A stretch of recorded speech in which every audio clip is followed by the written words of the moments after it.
Hi, it's Rebecca Whitman, your host of the Balanced, Beautiful, and Abundant Show. I'm a top-rated life coach, an international best-selling author, and a multi-passionate entrepreneur. I'm on a mission to help you go from burned out to balanced, beautiful, and abundant. The experts on this show will help you achieve work-life balance so that you can experience abundance in 7 pillars of life: spirituality, health, emotions, romance, mindset, social, and financial life. When you have all 7 pillars of life in alignment, you are balanced, beautiful, and abundant. Let's go. Hello, everyone. Welcome to the Balanced, Beautiful, and Abundant Show, where we're taking you from overworked and stressed out to balanced, beautiful, and abundant. Today, I have a very special guest that I'm so excited for you to meet. Welcome to the show, Eden. Thank you so much. Thank you for having me. You are so welcome. I know we've been planning this for 6 months and the day is finally here. And I happen to be in Charlotte, North Carolina today for a conference with my health and wellness company. But this is my priority because your message is so in alignment with what the show is about. And I know that we're going to impact so many people so powerfully today. So let me tell my audience a little bit about your amazing background. So Eden Slobin was a high school dropout, and she worked in corporate America for 10 years, earning a fraction of what her and her husband do now in the health and wellness industry. She did the laptop lifestyle before everyone else did it, before it was cool. And for the past 7+ years, her and her husband have been mentoring people to earn a lucrative income while working from home. Her husband, Zach, and Eden together have a network marketing organization of over 100,000 people. That is just so impressive. Because she has such stability in her income, her life has now taken on a different direction where she's not as hands-on as she used to be, building the network marketing. And now she's focusing on developing her spirituality, creating this beautiful art. And I really think that's the goal of network marketing or any business, is to get it to a point where you can actually walk away and have freedom to do what you want, when you want, where you want, and with who you want. So congratulations on having such freedom and abundance in your lifestyle, Eden. Thank you so much. And just to clarify, we haven't walked away, and like all businesses require maintenance, leadership, ongoing training, support, coaching, etc. And my husband is my partner as well, so he carries some of that weight too. So I just wanted to clarify that, just to not, Yes. just to manage expectations of how much hard work it absolutely takes to get the business to a point to be able to focus on it less. And it takes a tremendous amount of work, attention, everything that you can imagine inside of entrepreneurship when it comes to like really hitting the pavement every day, and growing oneself and developing skills, etc. Not for the faint of heart, and totally possible to achieve inside of the business model. So I just want to kind of give that disclaimer. Yes, thank you for the disclaimer. And that's exactly why I am in Charlotte, North Carolina, at a training working on my skill set, because I want to go to the next level. So I really appreciate, that you and your husband are still active in the business, but at the same time, you do have more freedom now than when you started it 10 years ago. Oh, without a doubt. The network marketing income has opened up everything for us, has opened up so many opportunities, the ability to travel, the ability to develop other hobbies and skills, and hire teachers and coaches and really explore the depths of ourselves. And none of that would be possible without the network marketing income. And we are, and I am forever grateful for that. Amazing. So let me learn a little bit about your story. I know that you're a high school dropout, which is not common. Tell us a little bit about your origin story. How did you become the woman you are today? Yes, I would be happy to. And again, thank you so much for booking this interview 6 months in advance, being so persistent. I shared with you, I rarely say yes to doing podcasts, and I just love your mission and what you're all about, and teaching women how to have great success, how to really chase their dreams, if you will, while also maintaining balance and harmony and healthy relationships and growing their spirituality and so on, not losing sight of those things just to chase the money, so that when they get the money, they're completely burnt out and can't even enjoy it. So huge gratitude for you for doing this work. As far as my origin story goes, I grew up in the San Fernando Valley in LA, close to where you live. And I grew up in a very religious household, and just an emotionally challenged household. My mother is the child of Holocaust survivors, and my father's the child of parents who went through the Depression. And their families really, what I've learned later is, they come from generations that didn't necessarily look at or process their emotions. So that got passed down, and my parents are amazing people. I'm super grateful for them. I have a great relationship with them. And at the time of growing up, it was a very challenging emotional environment for a very sensitive young person like myself to be in. And so at a very young age, I started working. I got my first job at like 8, 9, 10 years old. I was hustling, selling things to neighbors, doing whatever I could to make a little extra money, because in my mind, I understood at such a young age that money equaled freedom. Money equaled some degree of independence to be able to say yes to the things I wanted without asking for permission. And those were some of my first impressions that led to having an entrepreneur mindset. And at 15, I got into a fight with my dad, where I had taken the emergency credit card that my mom gave me that really wasn't supposed to be used for any reason. And I took it to the mall. And when the bill came, my dad and I had a blowout fight. And he yelled at me so loudly, and it has echoed in my mind ever since, even though I have a great relationship with him now. It was something to the effect of, Eden, never, ever, ever ask me for another penny for as long as you live, ever. And I, in that moment, decided, all right, Dad, I'm never going to. And I went and I got a job, and I was building pizza boxes on the weekends at 15 years old. And all through high school, I went from one restaurant job to the next, and I stacked up my money so that on my 18th birthday, I was resolved in this idea of moving out of my parents' house and getting my own apartment. And at that time, because of the emotional constraints that I was in and the religious constraints in my environment, nothing mattered to me more, not even education at that time, than financial independence, to be able to make my own decisions and choices for myself. So that was where my educational path got derailed. My intention was to get my GED and go to college. However, I found my way into a mentorship opportunity inside of the corporate world, managing finances of very wealthy entertainment individuals in LA. And I ended up taking that path, and through one mentorship role after the other, I moved into a very bottom of the barrel 6-figure position, ultimately.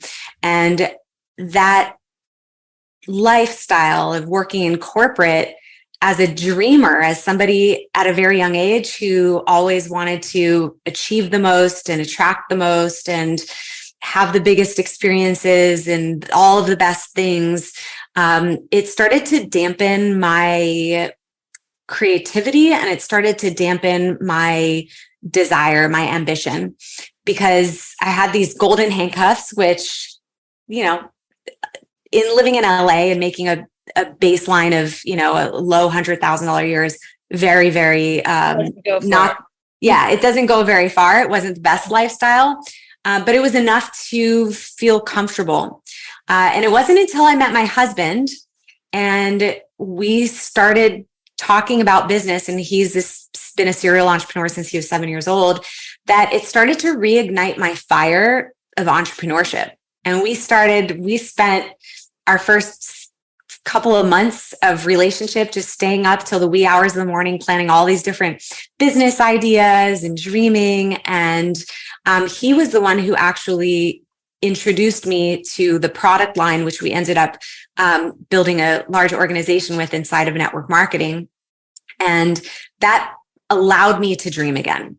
That allowed me to connect back in with little Eden, who would sit and just daydream about all the possibilities. And most of us, as little boys or little girls or however you identify, we have these like what the adults call fantasies, these fantasy lands that we live in, these daydreams that we drop into. And all the adults tell us over time, and the school system tells us to stop thinking about those things, that they're not realistic.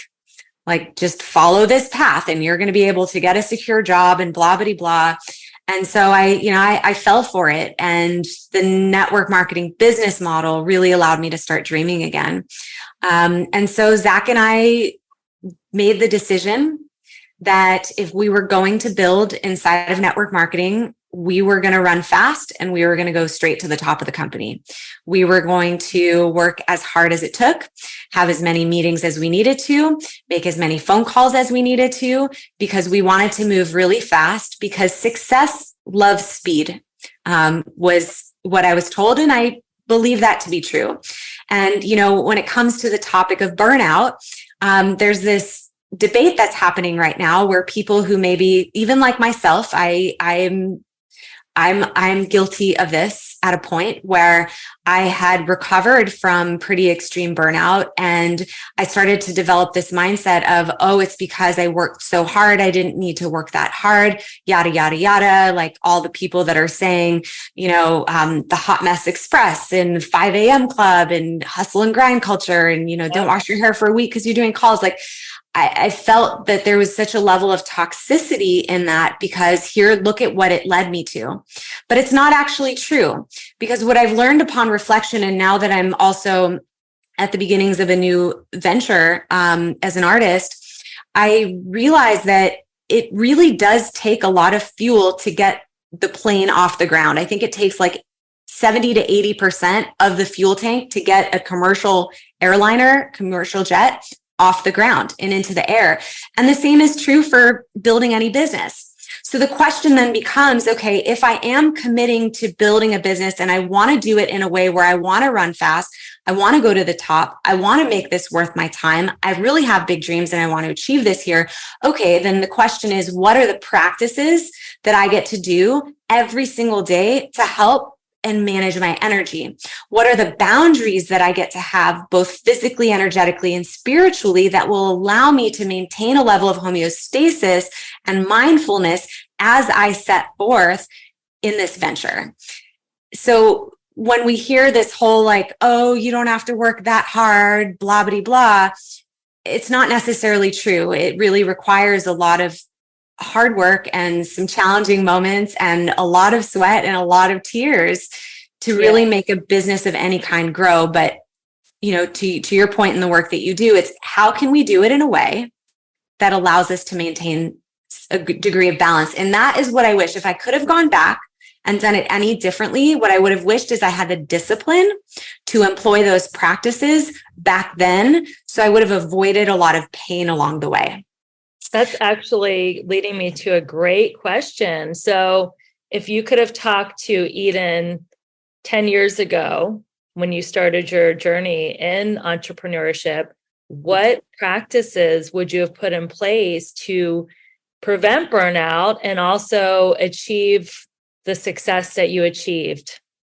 So that's a great question. And this is really what I've been teaching to the people that I've mentored since I've really strung it together. And stringing this together was painful for me, because it was not only burnout, it also was illness. I had breast implant illness that I was navigating for several years. It came with a lot of really challenging and tough conversations with my husband, who's also my business partner. And, for those of us who did kind of go first and fall down face first in this arena, it really does help to lean on the experience of those who have had burnout and have found ways and methods to avoid it. So the first thing would be establishing boundaries up front. So becoming clear in all areas of your life of what are your clear yeses and what are your clear nos. So many of us are programmed to just say yes to everything and be the good girl or the good boy or the good guy.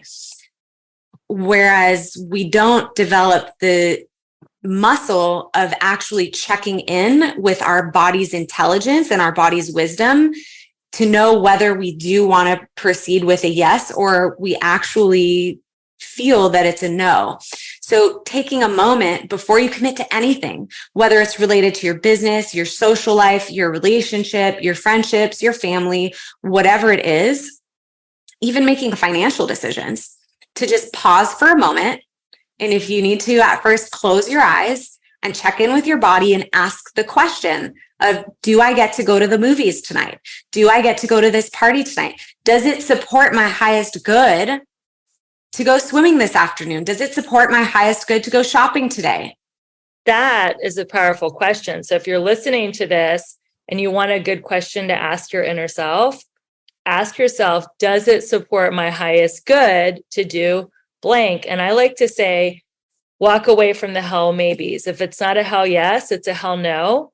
And it's okay to walk away from the hell maybes. You don't have to justify, defend, or explain your decision to anyone.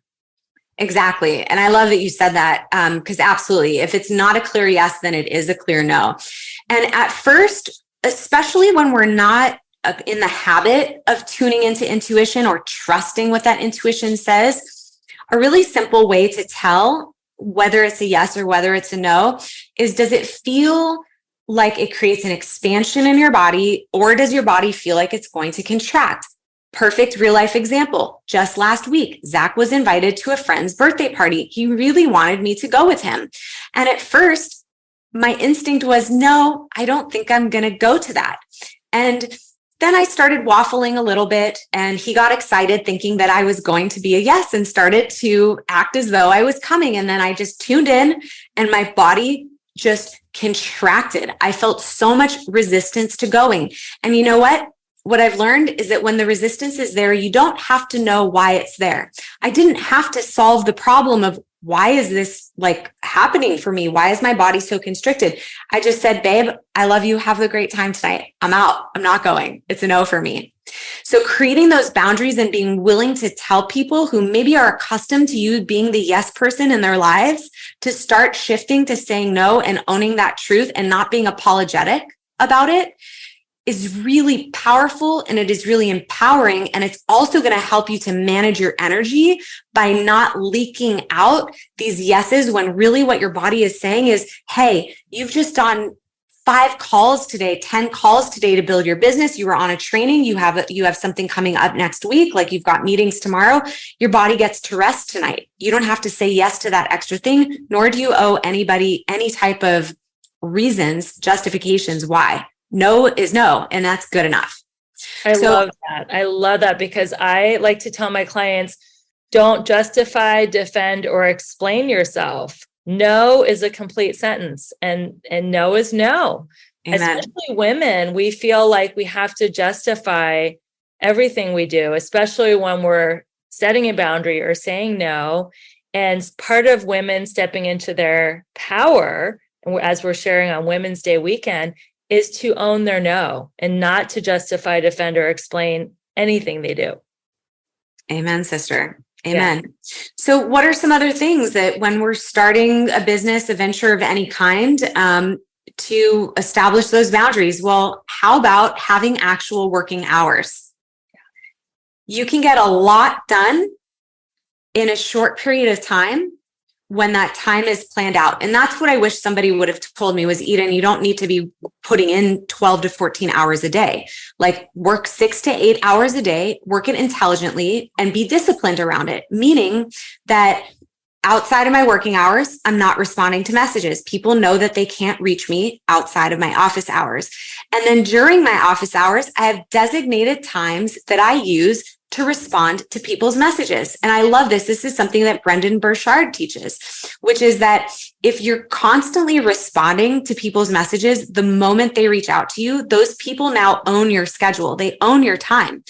Whereas you schedule in your time. What are your most important tasks to do? And then you build in 15 minutes to check your text messages, your emails, and your phone calls to then on your time and on your terms, respond to people. Now, inside of the network marketing world, what you'll find for those of you who are building businesses is that when you don't respond immediately, whether it's to prospects, to customers, to team members, they respect your time more because they know that you're busy, but they also will oftentimes go and find their own answers instead of relying on you to do that for them. So it helps people to become more independent from you, which is extremely valuable. So those are a couple of things I wish somebody would have told me early on. And the third thing, and this really helps to also support nervous system management, which can go into overdrive. I mean, how many of you, I know some of you are watching on Instagram, others of you watching on YouTube. So maybe just pop in the chat box. Like, how many of you feel like your body's always in fight or flight? That it's always like rushing from one thing to the next, that your body just doesn't feel calm. In fact, even at night, when you lay your head down on the pillow, you're almost hearing the dings and the pings from your notifications on your phone in your head, or thinking about all the things that you need to be doing. It's like it never stops. And so a great way to establish a boundary is to turn off all notifications on all of your apps. Turn your ringer off, turn your text messaging off. If you have kids or you have elderly parents or somebody that might need you in case of emergency, you can create a separate list so that those calls come through. But you don't need a ping and a ding every single time somebody likes something that you posted on Instagram. That would make somebody absolutely crazy. So, and whether it doesn't ping or ding, but I'm looking at my phone, doing a task for my business, and then something drops down and it distracts me. The brain really can only focus on one thing at a time. This whole idea of multitasking is nonsensical. So how can we be efficient with our time in terms of how we block it out? How can we allow our brains to be efficient by focusing on the task that we're doing, even if that activity is meditation, taking a bath, doing our self-care, doing our wind down practices, doing our spiritual practices, but that we're not always being pulled in a million different directions. Like, how can we close more tabs? And one of the ways to do that is by going into your phone, under settings, go into every single app that you have and turn off notifications, turn off banners, and turn off sounds. And now you control when you choose to go into Instagram and check your messages. You choose when you go into all of your different apps to see what's going on, that it's not constantly pulling you away from what you're doing. So all of those things I think would have really helped me to prevent burnout and maintain a level of balance and joy with what I was doing. There have been absolutely times in my career that because of how I was operating and how few boundaries I had, I absolutely hated and resented what I was doing. I loved the paycheck and I loved the impact it was having, but at a personal level and how my nervous system responded to it, I started to hate it. Wow. Were there times that you thought about quitting being an entrepreneur and going back and getting a job? Never. Once I tasted entrepreneurship and I got the sense of what freedom felt like by not having to rely on anybody else, having a job is really wonderful for a lot of people. Some people are wired that way, that they want to be employees, they want to get a steady check, they want to have benefits and whatever. For me, like, I'd rather go to the nearest tall building and jump off of it than go and get a job. Like that's where I'm at after 10 years of independence. So you don't regret anything about your decision about being an entrepreneur. You just wish you would have had more work-life balance. Yes, I wish I would have had the tools, but more than having the tools, I wish I would have been disciplined about the tools, because there are certain tools that I picked up along the way that I was taught that I wasn't disciplined about, that I thought like, oh, that wouldn't be me. Or even if I burn out, like, okay, fine, but I'll be rich, so I don't care. It doesn't work like that, because when you're burned out and you get sick, you could have all the money in the world and it's nice and it's wonderful and it's amazing. And honestly, like, my network marketing income completely saved my life when I did get really sick and I needed to cover bills and all of my natural health practitioners for 3 years solid. Like, it literally actually saved my life. But as far as the enjoyment of enjoying your money, like, I really hope that all of you listening can, take a page out of my book and see that that level of suffering is not worth any amount of income that you're generating, and that the income can be generated without the suffering when we're willing to lean into some of those some of the boundaries that I just shared, some of those practices, and also developing a spiritual practice and a creative practice. And we can talk about that more if you want, or we can just leave that there. But that is what helps to create the balance, because this left brain activity of building our business and being linear and looking at the money and the dollars and the math and the strategy and, all of that stuff is wonderful, but it is only working one part of our brain.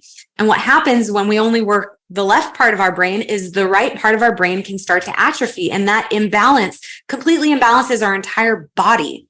So our physical body will revolt if we're not also creating that balance by exercising the right part of our brain with our spiritual practices in some sort of creative outlet. I totally agree. So I was telling you a little bit about my 7 pillars of abundance. They're actually in order of importance. The first one is spirituality. The second one is health and fitness. Third, emotions. Fourth, romance. Fifth, mindset. Sixth, social. Seventh, financial. So spirituality is the most important thing to align. And I know that we were mentioning that you've just had a lot of growth in your spiritual path lately, which has led to art and just so much peace and joy and expansion. So do you want to explain a little bit about your spiritual evolution and Sure. that you are now and some of the practices that have gotten you there? Yeah, I absolutely can. I think that's a great question, and thank you for asking that. Sure. My spiritual path, I mentioned that I grew up in this very dogmatic, religious, old world kind of community and schooling. So I wrote off the idea of God at a young age. I just didn't believe in it. There was nothing that ever got communicated to me inside of my upbringing that God equaled love, or religion is teaching principles around love. Like, that message got missed. So it wasn't until I was in my early 20s that I was introduced to spirituality apart from religion. And it piqued my interest enough to just continue taking small steps and not even realizing the breadcrumb trails I was following, like even getting into yoga classes and finding my way into like a kirtan practice and being around people that were devoted to spiritual practices, even though I wasn't myself.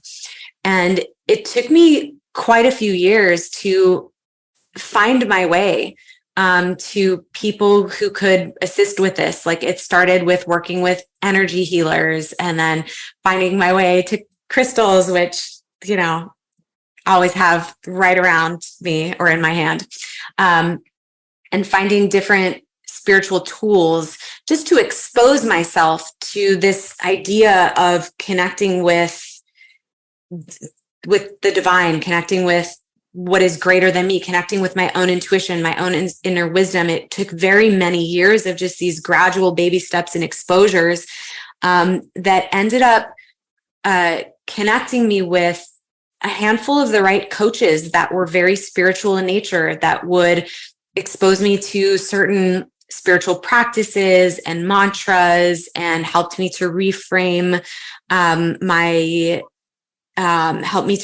relationship with meditation and so on. And all of that cumulatively led me to, when I got sick, I had a solid foundation, and of course, all of the personal development that I had done through the years, but I had a solid foundation of knowing that even though I was probably like very close to dying, I felt intuitively, and I affirmed that all of this is happening for my highest good. I don't know why this is happening, but I'm going to be healthier than I was before.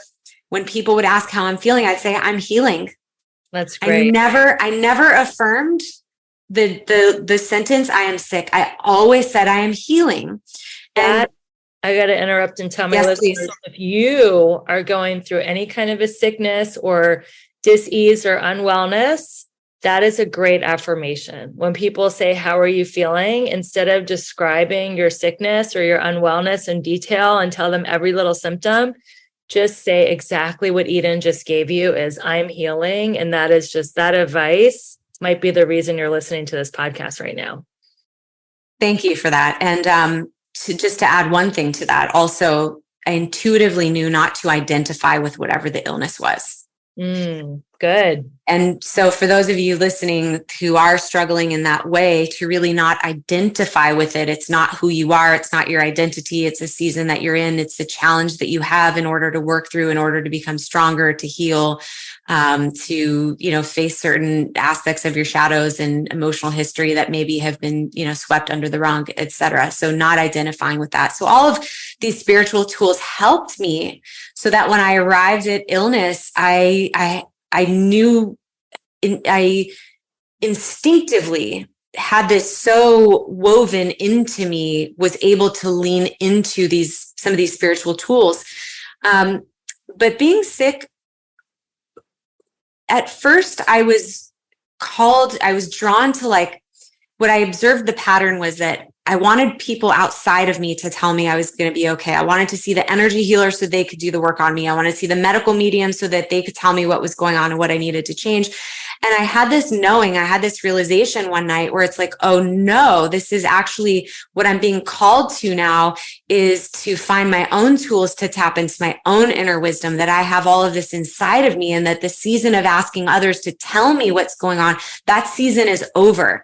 And that's part of my healing here, is the self-healing, is the tapping into this own inner shaman that we have inside of all of us. And so I found my way to a teacher who studied for many years under a very ancient Indian lineage, and works with Sanskrit scriptures and such. Very, very divine, very divine man, and a wonderful, wonderful teacher. So I've been sitting with him for 3 hours a week for the last 3+ years, doing deep emotional work, doing deep spiritual work, him teaching me practices, and again, having to reframe my connection to meditation, because, and maybe for those of you listening, you can relate to this. I was told for so many years by practitioners, you have to meditate, you have to meditate, you have to meditate. And every time I looked into meditation, it was all about like making the thoughts stop and sitting in this pose and, quieting the mind and being still and listening to whatever this guided meditation is. And I just always felt like I was doing it wrong. My thoughts wouldn't stop, and I felt like I wasn't making progress. And I heard people, expert level meditators, say like, oh yeah, it took me 20 years to be able to get my thoughts to stop. And I was like, I don't want to do this and fail at it, feel like I'm failing at it for 20 years. And so my teacher, Mitch, helped me to reframe that and understand from a different perspective that meditation can be done in a variety of different ways. It's not just listening to some, guided audio in lotus position with your eyes closed. Like, it can be done with a variety of different practices while we're awake, catching our thoughts, being more mindful, sending loving blessings to people with our minds. Like, doing some of this energetic healing work qualifies as meditation. Chanting Sanskrit mantras qualifies as meditation. So anything that allows us to slow down enough so that we can be able to observe the thoughts. It's not about getting the thoughts to stop, but so that we can observe the thoughts enough so that when life throws curveballs at us, we're able to observe what's happening and slow down so that we can respond, as opposed to constantly being so impulsive and reactive and our systems getting, going haywire, because we're not able to like slow down and take this different, more mindful perspective. And so that reframe was really helpful, like being freed of what felt like the shackles of this, westernized meditation practice, which is wonderful for the people for whom it works. And for me, it just wasn't the right fit.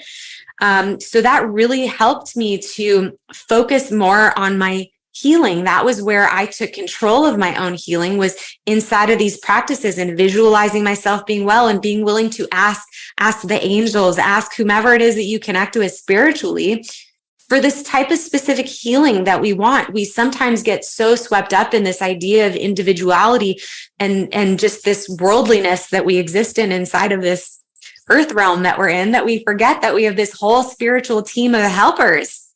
And yes, all they need is, we get to ask for what we want. And so that really laid a very solid foundation to where I was devout and still am inside of those spiritual practices for years, and then found my way to plant medicine, psychedelics, which at first I had a lot of resistance around. My husband was really interested in getting involved based on everything he had read with the research and the goals that he had. And for me, I was very resistant for a long time. But once I got to a yes, it really helped me on so many levels to unwind my nervous system, help to literally unwind and unbind not just years of my own emotional wounds and energetic imprints, but also that of my ancestors. Like, it's been powerful healing, sitting with psilocybin, with ayahuasca, with a couple of different plant medicines as well. And what that all ultimately, that whole kind of chain that I followed, the breadcrumbs that I followed, led me to was when I did say yes to ayahuasca.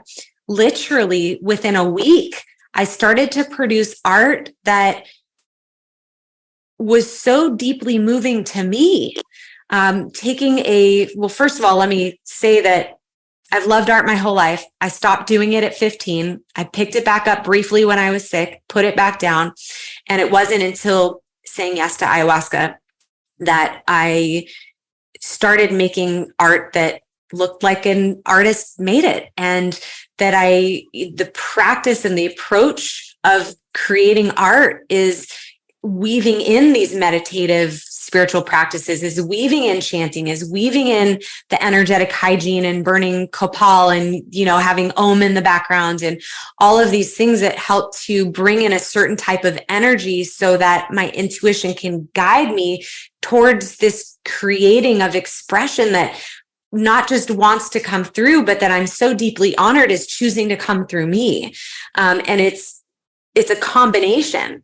It's a combination of me showing up for the practices, of course, but the energy of the practices themselves now using me as a vehicle to be expressed. It's very, very cool and new and exciting and wildly surprising, Rebecca, wildly surprising. So cool, because now you've cleared so many of the cobwebs of old thought patterns and belief systems that now you can actually be a channel for the divine, because there's nothing blocking you. All that old stuff has been cleaned and cleared, and I love that. So let's talk about your morning practice. I'm a huge teacher of morning practice. I'm not in the 5 a.m. club. That's like way too early. That's when I'm having my best dreams, at 5 a.m. Yes. I don't believe in having a torturous morning practice. I think it should be a beautiful way to start your day. So what does your morning practice look like, Eden? I love that you're not part of the 5 a.m. club, because I sleep till my body's ready to get up, and it's never once been at 5 a.m. Yeah. So when I get up, I start with an invocation for the day. And there's a couple of them that I've used through the years that I can share. And the invocation, so invocation means, so it's the act of invoking something or someone for assistance or as an authority. So it's calling on these divine helpers, or whatever religion you participate in, or whatever you believe in. It's asking for help, for guidance, for support. So there's one by Master Choa Kok Sui that says, and it's really simple, and I have it printed out on my fridge: I humbly invoke for the blessings of the Supreme God, all of the holy gurus, holy masters, spiritual teachers, saints, archangels, holy angels, and spiritual helpers for divine light, divine love, divine help, and divine protection. With deep gratitude and respect and love, thank you. In full faith, so be it. Mm-hmm. So I love that invocation. So I'm starting my day saying, like, all right, guys, come on, help me out. Help me out today. Be present with me. I'm asking for your guidance, for your support, for your protection. And for those of you who maybe that feels like super, like way too woo-woo and off the rails for you, like maybe I would have thought that it was a few years ago, there's another one that a former coach of mine, Matthew Ferry, taught. And this is a great one to start the day with, but also to do like anytime you feel like your energy has gotten hijacked by somebody, you're in some sort of like an energetically unsafe kind of a space. It's please set the intention for enlightened consciousness to flow through, to experience purity of my own consciousness and cast out any expression of consciousness not purely my own. So it's basically saying like, please allow me to experience myself fully and cast out anything that's not mine. Anything that doesn't vibrate at 100% unconditional love does not get to be experienced by me. So I love to start my day with some sort of an invocation, such as one of those or whatever works best for you. And then I go and I journal, read for a bit. And I start my Sanskrit chanting. That's a huge part of my day. What I'm getting more disciplined about as well is getting outside and getting that morning sun in my eyes for at least 20 minutes for all the ways in which it regulates our bodies. It's so important. So that's part of my morning too. Beautiful. And do you drink caffeine in the morning? Do you drink any hot beverages, tea, coffee, anything like that? I don't. I haven't had caffeine in 5 years now. Dang. I don't drink any caffeine. I haven't had alcohol in years and years. It just doesn't agree with my body. So I keep it clean. I have a shake in the morning. Yeah. So tell us what's in your shake. It depends. I usually will add a little bit of fruit, and I'll sometimes do a plant-based shake is generally where I'm at. So plant-based shake with a little bit of fruit. What kind of milk do you like? I make my own milk. I make my own nut milk. So my favorite lately is I'll soak half of raw hazelnuts and raw macadamia nuts in water overnight. And then I'll blend it up. I'll rinse it in the morning, blend it up with fresh water, strain it in a nut milk bag. And I use that milk and I love it. In fact, I'll tell you my favorite healthy recipe is we call it fruit cereal. It's actually our chef friend, Ashley Sarna, introduced us to it. So you chop up a bunch of fresh fruit with that homemade nut milk. And maybe you could throw on like some mulberries or goji berries or some dates on top if you want to drizzle a little bit of honey and just eat it like cereal. But it's just fresh cut fruit with epic nut milk. I love it. I love fruit so much. It's like God's candy, and people want like all these sweets. Fruit is so tasty. Like I absolutely love it. Fruit has gotten a bad rap in some circles, and I think very unfairly. Fruit is wildly healing. In fact, my doctor, who is a natural doctor and has, a ton of credentials, which we don't have to get into, but she has seen through all of her caseloads through the years that fruit has been much more healing for her clients than even vegetables. And that vegetables sometimes can create a big tax on the digestive system, and fruit is like true medicine. I love that because everybody is so into the keto trend, which is great for some people, but not for everyone. And I've shared in this podcast, I did the high fat, low carb diet and actually blew up my gallbladder because it couldn't process all the fat. So not everybody is made for the keto diet, and it's not a lifetime lifestyle. It could be just to get to a certain, health goal. Yeah. It's a good point. And what I've noticed, so my doctor, she uses muscle testing, which is really using the body's intelligence and communication to be able to identify like, all right, exactly what is priority that the body needs to handle right now. And this is great for people who have had, all kinds of unresolved, no doctor's been able to heal you kind of thing. And her name is Brandy Augustine. She's in San Diego for anyone who wants to look her up. I work with her virtually now. But she's able to identify like, all right, exactly what's going on in the body. And then specifically, what are the supplements that are needed? And then the exact dose of what is needed. And so she also has muscle tested me throughout my healing journey for what are the foods that are going to be most supportive to me right now. And it's always something different. I've tested, my body has wanted carnivore diet for some seasons, vegan diet for some seasons, like egg and fruit mostly for some seasons. So our bodies go through different needs when it comes to food. So I think that it can be a little bit of a misguidance when people feel as though this is the way I need to eat forever, instead of like tuning into, okay, maybe my body needs something a little bit different in this season to support what's going on right now. Absolutely. Well, I just have loved this conversation. You are such an example of someone who has literally lived out the mission of the show. You went from burned out to balanced, beautiful, and abundant. So you are a great inspiration to me and all of our listeners. How can we stay in touch with you? I'm on Instagram, although I really don't ever post right now. And it's for the season. Maybe I will, maybe I won't. I have an interesting relationship to social media that I'm looking to recontextualize. But yes, at Eden Slobin, if you want to send me a message, I will absolutely see it and respond to you. And Rebecca, thank you so much for being persistent about getting this call scheduled, for having this platform for people to learn from, and for your time and love and energy. I really appreciate it. It's been a lot of fun for me. Amazing. I have loved every second of this conversation, and I look forward to staying in touch with you.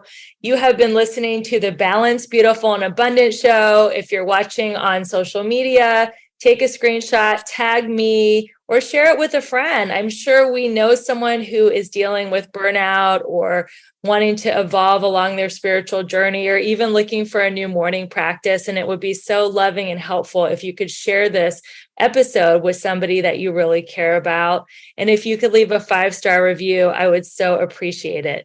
My name is Rebecca Whitman, your host of the Balanced, Beautiful, and Abundant show. We're taking you from burned out and overwhelmed to balanced, beautiful, and abundant. Stay tuned next week for an amazing episode. And until we meet again, keep your vibe high and your hands clean. Bye, everyone.